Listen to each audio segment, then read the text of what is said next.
I am proud of the fact that I am the first candidate, Democratic or Republican, to come out with a truly universal health care plan. My plan requires everyone to be covered, covers the cracks in the health care system.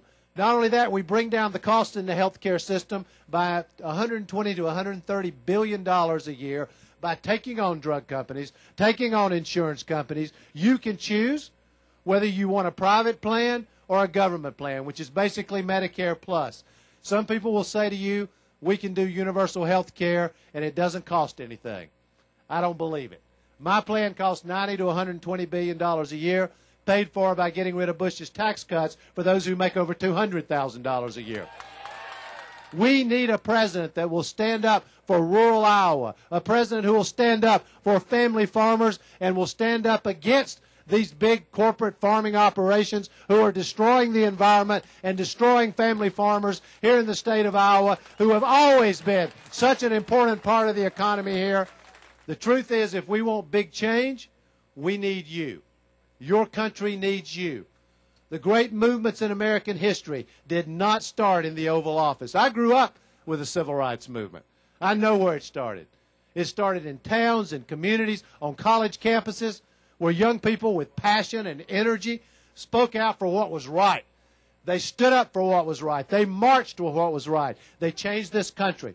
And I know you're not supposed to say this, presidential candidates aren't supposed to say this, but we need to be willing to sacrifice. We do. We need to take responsibility not just for yourselves, but for your country.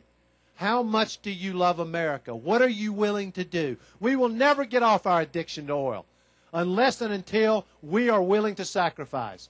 We're willing to conserve, to drive more fuel-efficient vehicles, conserve in our homes, conserve in our workplaces. We remember the famous John Kennedy inauguration speech, "Ask not what your country can do for you." We are at that place again. We need you. To paraphrase Gandhi, you have to be the change that you believe in. Because I am completely convinced that while I cannot do this alone, that there is nothing we can't do together. They cannot stop us. I don't care about the lobbyists, the drug companies, insurance companies, oil companies. They do not matter. Because your power, the power of the American people, is overwhelming. And we will win. And we will create an America that all of us are proud of, and America will be a place that the rest of the world looks up to and says, America, that's who we want to be like.